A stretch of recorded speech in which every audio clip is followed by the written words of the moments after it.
Hello friends, I am here today to talk about some foundational research in the field of birth trauma. We are so grateful for the pioneers in this field who brought the idea that women could be traumatized and have PTSD after birth.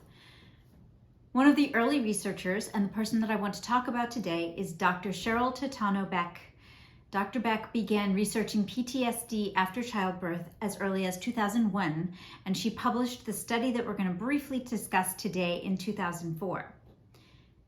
She'd been studying postpartum depression at that point for 15 years, starting in 1982, and she was a qualitative researcher. Qualitative research is different from quantitative research. In quantitative research, we have numbers and data, and things either add up or they don't. In qualitative research, we have themes and stories that researchers have to go through in order to find ideas that are common among the participants. Dr. Beck is a specialist in qualitative research. In 2004, she published Birth Trauma in the Eye of the Beholder. It was a foundational publication in birth trauma, and it identified 4 themes from the qualitative research. Words about birth trauma were very upsetting. Instead of being thrilled and excited and in love with their babies, women used words like, "My dignity was taken," "I was raped." And so this was a critical article that was published in 2004 and identified these 4 common themes among survivors of birth trauma.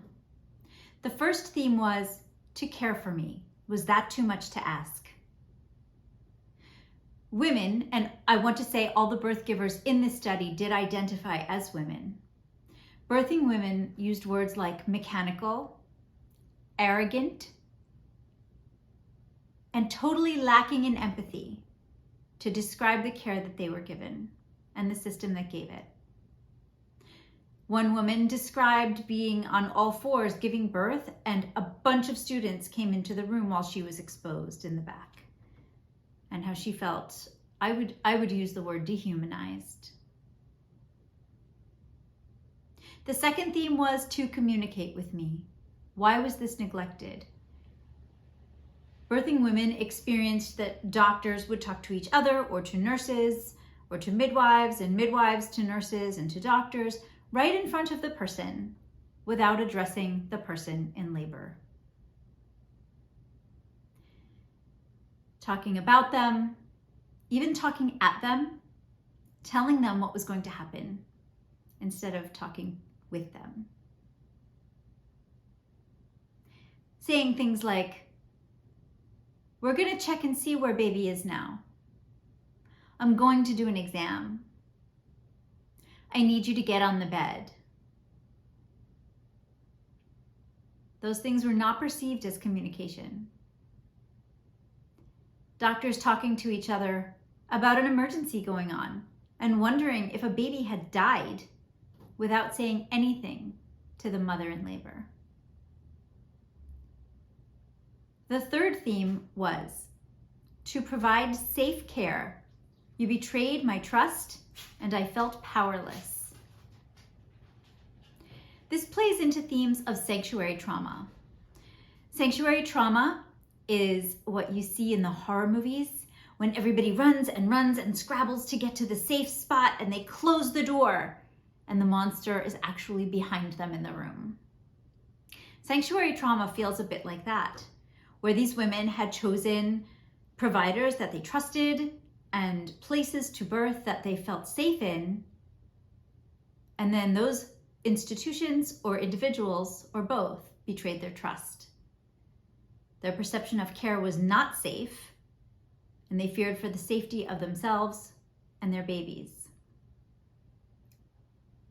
The fourth theme was, "The end justifies the means. At what expense?"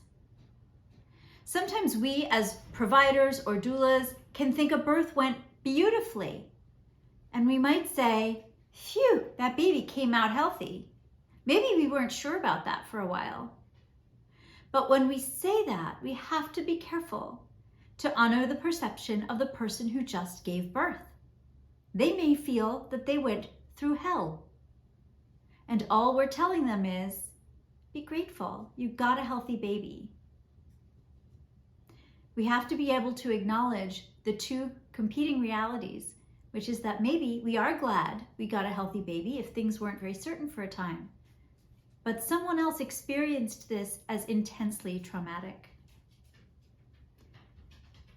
When we say the healthy baby line, it felt to the study participants like their trauma was being suppressed by others and ignored. These 4 themes have become the foundation for lots of interventions and further research on birth trauma. And they are as important today as they were in 2004. If this is the only video you watch on my channel, I will have done a good thing if you take this back to your practice, even perhaps your personal life, and you move through the world based on these facts and these perceptions of birthing people. You deliver your care in a way that is mindful of all of these themes that emerged in the research of Dr. Beck in 2004. Birth trauma is in the eye of the beholder. Have a good day and take care of people. Take care of each other.